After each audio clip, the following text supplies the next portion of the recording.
I'm gonna set myself a little timer here just because I notoriously talk too much. I do have a helper in the back. Thanks, JJ. While I'm setting my timer, just a reminder to wait for the mic if you have a question to ask so that our online friends can hear us. And also a reminder to fill out the session evaluation when we're done. JJ will remind you of that again at the end. So welcome everybody who's here in the room with me and also online. Jim, how many people do we have online today? Curious? 104, that's so awesome, but it's kind of scary, right? Now I'm all nervous because there's too many people.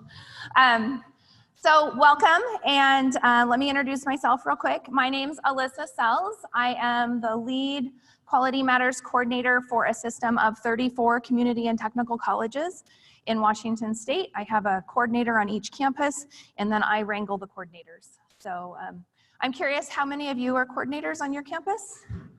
Several in the room? Awesome, great. Okay, my research partner, Darby Kaikkonen, is not here with me today. She was a co-presenter, but at the last minute, she had to go to a different meeting, so wasn't able to come to Texas to present with me for 25 minutes. So I said, okay, I'll do it by my big self.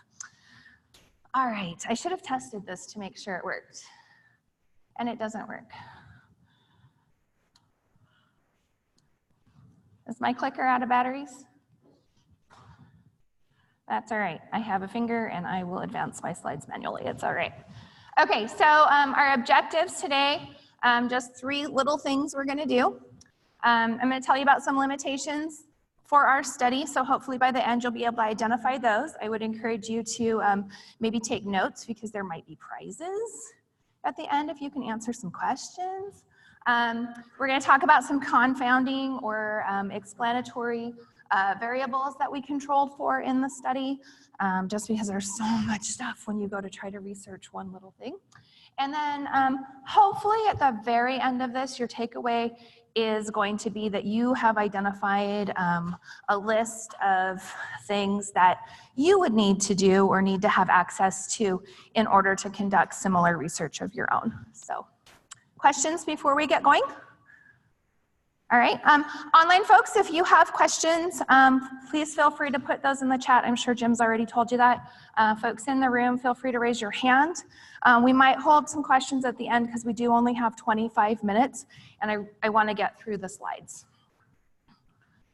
Okay, so just really quickly about the implementation of QM in our system of 34 colleges is that my office funds an annual subscription, a system level subscription for everybody. We pay for it, and we do that annually. We've done that for about 10 years. So we're not the biggest like Ohio, but we have been a QM customer for almost as long. We weren't the first either, but we're still in there. We do fund training for our colleges, so faculty, staff, administrators, actually anybody who's interested in Quality Matters, even if it's a face-to-face teacher, I really just encourage anybody to dig in and learn about it. And we do fund the APPQMR and IYOC, and then selected other training that I'm not gonna go into right now. And then the very last piece of the QM puzzle is that course review. And unfortunately, my budget's not big enough to fund training and course reviews. So every year I ask my coordinators, what would you like us to pay for? Because we can divert money to course reviews, but we don't because my coordinators always say we want training. So we have been historically just focused on training, which that point will become relevant when we get to the very end of this. Okay. All right, so these project components here are, I don't know, they're not really steps, but it's kind of a list of things that I thought, oh, these I'm gonna need, this is my process, these are the things I'm gonna need access to.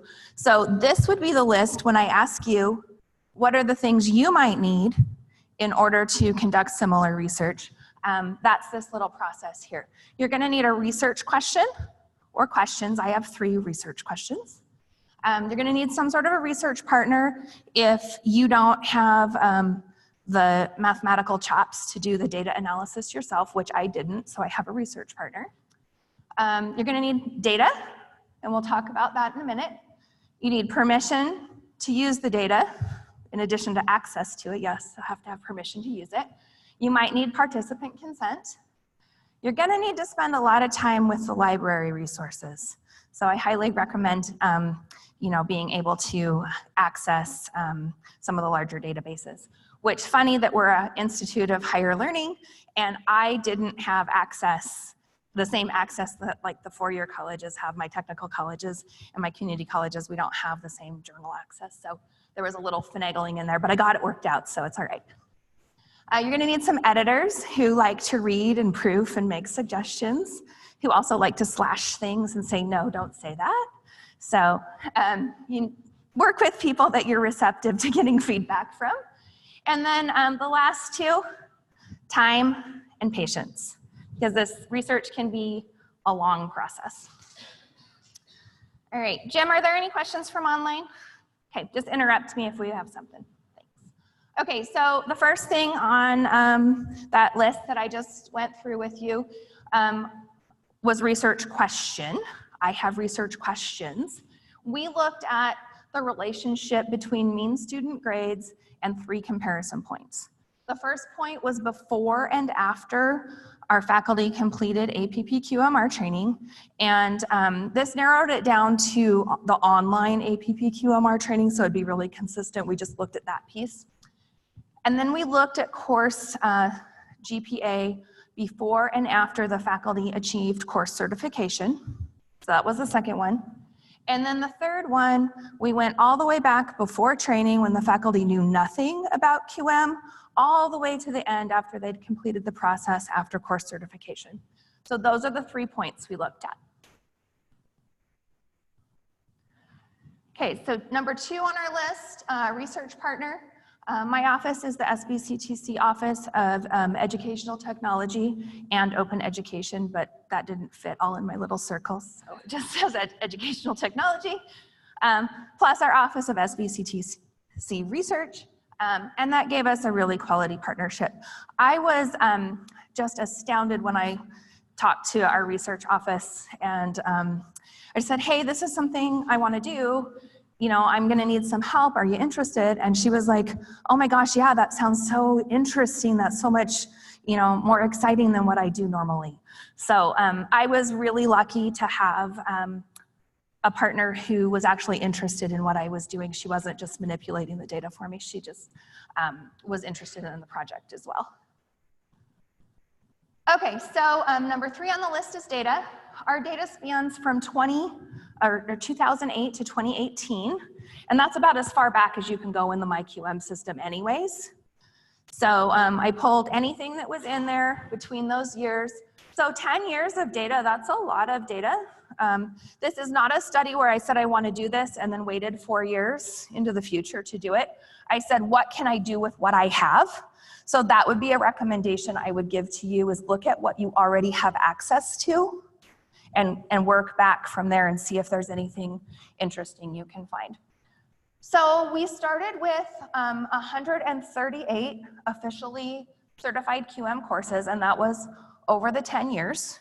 And that's not particularly high for 34 colleges, but as you know, we're not funding the certifications, so that probably explains why that number is kind of low. And then from those, we excluded faculty who we couldn't verify their training records, and they also had to have completed the APPQMR. So that dropped us by 33. So, I mean, my numbers are gonna shrink down here. I mean, you can see at the bottom of the funnel there, we got down to 46 from 138. So I lost like 2/3 of my sample just because of what we were sorting by. The next piece where we started making exclusions is we took out recertifications, and we took out courses that were additional courses by the same faculty member. So it could have been either the same course taught multiple times or additional courses that they had sent through. So we're just looking at that one first course that they applied QM to, is where we're going with this, okay? And then we also had to exclude a few that were not done with the higher education QM rubric. So we had a couple of like CPE rubrics in there. So we took those out. which dropped us by, once we got our recertifications out, we lost another 52. So, you know, those numbers are just taking a dive. And then it excludes plus or minus 7 or so faculty from that last group that didn't have data that went a full year before and a full year after each of our comparison points. So we had some brand new certified classes that had the before data, but they'd only been taught once since they'd been certified, so we had to exclude them out.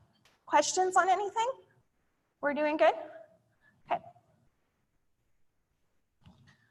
All right, the fourth thing you're gonna need is permission. Now, I so totally lucked out on this because this is one I hear a lot when I'm talking with people about research, is that they can't get access to the data. They just can't even get permission to look at it, to use it, to do anything. I'm super lucky because in our system, we collect data routinely. We've been doing it, I think, I don't know, for more than 10 years. And it's routine, quarterly data that we collect on student demographics, grades, different things. So I had all of that, and we already are using it for research. So that's the expectation. It's sitting in a data warehouse waiting for somebody to do something with it. So I got super lucky, but you all might need to be getting permission and heading over to see your institutional researchers and see what they'll let you have access to. Some campuses don't want to share their data when they're part of a system because it's locked down on that campus. So be careful there. Let's see what else. Is there anything else important in there? No, I think we're good there. Okay. My slides got uploaded this morning, so if you looked for them last night, they weren't there. I won't bore you with the strange computer technology problems I had for the last 2 weeks. This is the 4th version of these slides that I've had to redo. But I want to mention to you that when you go and take them off the QM webpage, that if you look in the notes section of the PowerPoint, there's a lot more information. I've really boiled this down to what we could try to get through in 20 minutes. I was bored with my own research slides. I was like, I couldn't look at them anymore, so I completely redid them, and I really scaled them back. So if you want more detailed information, I'd encourage you to download the presentation itself and go look at some of those. Okay, whoops, did we do that last slide? Okay, consent. I also didn't have to ask for consent from my participants because we were already collecting the routine data. We had that. We didn't collect faculty demographics, so I didn't have to get any additional information from them. So we basically, I sent an email that said, congratulations, your course has been selected for possible inclusion in this study. So they got to hear about it that way. It was more of a, hey, look at the great job you're doing, and you know, we'd like to take a look at this. So I got really lucky there. Okay, the library access piece. These are some of the studies that I looked at in relation to what I was doing. I'm not going to spend a lot of time here, but these were the 5 of the multitudes I looked at that seemed the most relevant to what I was doing. And I did just realize I forgot to put the actual citation for these at the back of my slides so I can get that added in. But most of these actually ended up coming out of the QM Research Library. So that's actually where I found the best QM related research, was the stuff that Kay and Barbara have already curated. So I would encourage you to look there. But that's just kind of just a really short summary of the ones I looked at. Chris Baranovic, he presented here last year, and his study was really similar to mine. I don't know that they actually published it as a paper. It's an implementation report that they gave to like their administrators. So, and the CSU study, at the time I did this originally, their information wasn't posted. I looked a couple days ago, and if you go on their website, they have a lot more stuff there, and I didn't have time to look at it before this, but that one's going to be fantastic when they get all the stuff out. And y'all know Penny Ralstonberg, right? Okay. Okay, number 7 on the list is editors. So I got feedback from my supervisor, from my research partner. I also just decided, Okay, thanks, JJ. That I would send it on to Kay and Barbara, and they both gave me some great feedback, which I'm working on incorporating, which is why our paper's not done yet. So still working there. I just got the 10-minute warning. I think I'm gonna have to go a little faster. And then the last two on my list were time and patience. So this has been a 2-year project. It's a very small project, but I'm in year 2 of this, and it's really taking a lot of time. Of course, I can't dedicate 100% of my time to it, so it does get backburnered occasionally. Things we still have left to do, I have to finish the final draft. Darby's gonna do the journal formatting and reformat some of our tables and things. We have a 2-page brief that we're gonna write as a government report that's gonna come out of our office, and then we're gonna submit to an open source journal. And the journal process, I understand, takes a really long time too. All right, so some assumptions we made. We assumed we had the data we needed, and we did. We assumed that faculty would be willing to be included.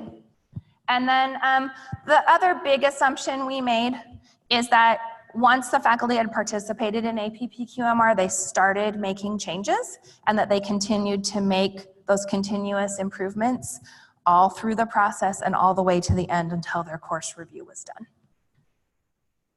Okay, limitations. This might be a slide you want to look at. Just remember I said there might be prizes. So I already mentioned we had a small sample size. And I thought my sample size was small, but I was in a research presentation yesterday where they ended up with 3 in their sample size. So I felt pretty good about 46. But that was a case study, so I could see why they had fewer. We didn't measure every possible factor that might influence grades. There's just no way to do that. The before and after data is compiled from different student sets, because hopefully you don't have the same students taking the class like 8 times, right? Because it's a year before and a year after. Our system data might not be generalizable to the larger population of community and technical colleges in the US or across the world. I also mentioned we didn't collect any faculty demographics. We have no record of that. And we also don't have that record of any changes that were made to any of the courses. We just assumed those changes were made, but we have no idea what those changes would have been. Okay, so methodology for measurement. We compared the average before and after grades for the 1-year period before. So that's what before means, is 1 year before the class the teacher went through training. And after means the 1 year after they either completed training or completed course certification. Okay, so our testing, just a simple test for significance using ANOVA, analysis of variance. And then we did some further equity gap analysis, which we're not going to release all of that information because there is some information in there that you could track it back to the individual classrooms and the individual students. So we're going to keep that data anonymous. So that was our secondary testing. We were just looking for things that might affect the student population. And some of those explanatory or confounding variables that we tested for, age was one, sex was one, disability status, low income status, full or part-time status, number of credits earned. Kind of student refers to whether they were professional or, let's see, prof tech students versus academic transfer students. So this is all stuff that we already have information on, but she tested as much of it as she could. And then historically underrepresented students of color. One question that came up from Kay and Barbara was the question about why sex versus gender. Well, sex is what's traditionally been collected. It's what we have. There is discussion about moving to a third category for gender. The individual campuses are set up for that, but the system level data collection is not set up for that yet. Kay? Wait, hold on, just wait for the mic. Thanks. APA is pretty specific about using sex versus gender. Yeah. So just in case you're curious why that's sex versus gender. So those are the explanatory and confounding variables we tested for. Here are our results. So sad that 2 years can be summarized in one slide, right? I could have just led with this, huh? So before and after training, no significant difference. Before and after course certification, No significant difference. 5 minutes? Okay. But the one thing here that's really cool is when you look at the process, if you go all the way before training and all the way to the end of the process after course certification, we did find a 0.24% increase in student grades, and it was statistically significant. So that's really the meat of what all of this is. Some areas for further study. The gap analysis revealed that we need to do some targeted study on specific demographic populations like students with disabilities and students of color. Okay, some other things we might look at in the future: changes to the withdrawal rates, completion rates, and changes in passing grades. We didn't have enough time to do all of those. The original research question included all of that, and then I was at the mercy of the research office for what they could actually do. So I started high, and then we just did the grades piece, but that's okay. All right, so in summary, what we found is it's the quality assurance process of training combined with the course certification piece that appears to increase student grades. Of course, you can't say for sure because there's all those little confounding variables in there. But there is room for further study. So I would encourage you to do something like this on your own.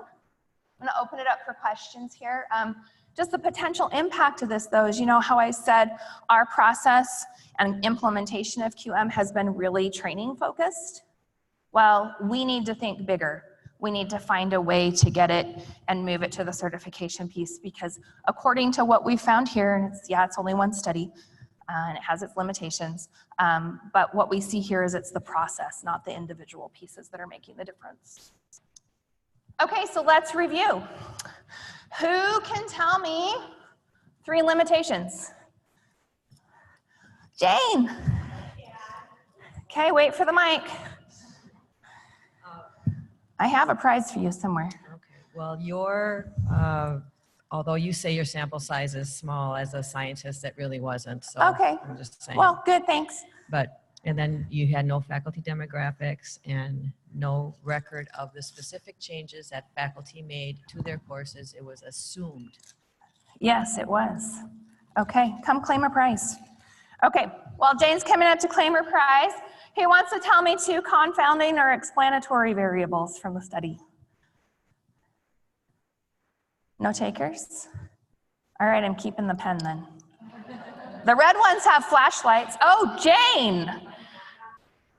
Oh, you're not gonna do another one? All right. Okay, let's skip.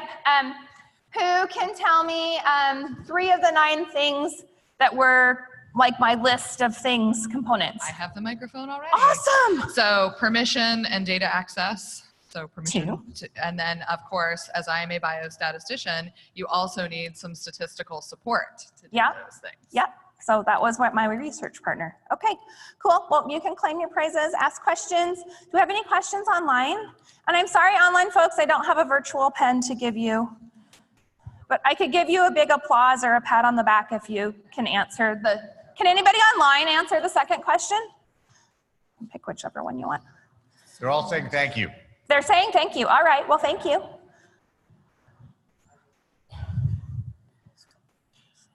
Okay. Yeah, anybody for questions? I think we have like, what, 1 minute left maybe? So it's not necessarily a question. You had talked about not having the pre-post on the student, but your unit of observation was the class itself, right? So pre-post on the student would be, I think, a different question. That would be looking at if the faculty training impacted the individual student. And your question was that it was looking at the impacting on the course, like the GPA, The GPA, right? The mean course GPA. Yeah. So I think that's okay, that you don't have pre-post. Okay. And I feel like it would be a lot harder. Probably. Yeah, I didn't get to do any of the numbers. My data partner did that. I have business cards here. If anybody has like a complicated statistical question, write it on a card and give it to me and I'll make sure Darby gets an answer to you. Yeah. One concern we've had, because we've pondered a similar study at our institution, we don't have any way to guarantee that once a course has met the standard and rolled out, that the faculty won't then change the course. Yeah. There isn't a guarantee. And so we started to try to look through the course sections to find the ones that hadn't changed. And it was a lot of work to find those. It is, yeah. I mean, maybe you need a system and process for people to report if they've made major changes to their course, because if they've, is it 10% if you've changed more? Then how much percentage of your course it has to go through another recertification? 20%, okay, yeah. Well, our concern was if they changed anything that blew the alignment. Well, yeah. I mean, that wasn't really part of our study. I guess that could have gone on my assumption slide, that we just assumed they were making positive course changes and that they were keeping the things that were working for them. So, Thank you. yeah, I don't really have an answer to that. I'm sorry, Bob. Are we done? Do we have more questions? Okay, well, thank you. Yay. Okay, Phil.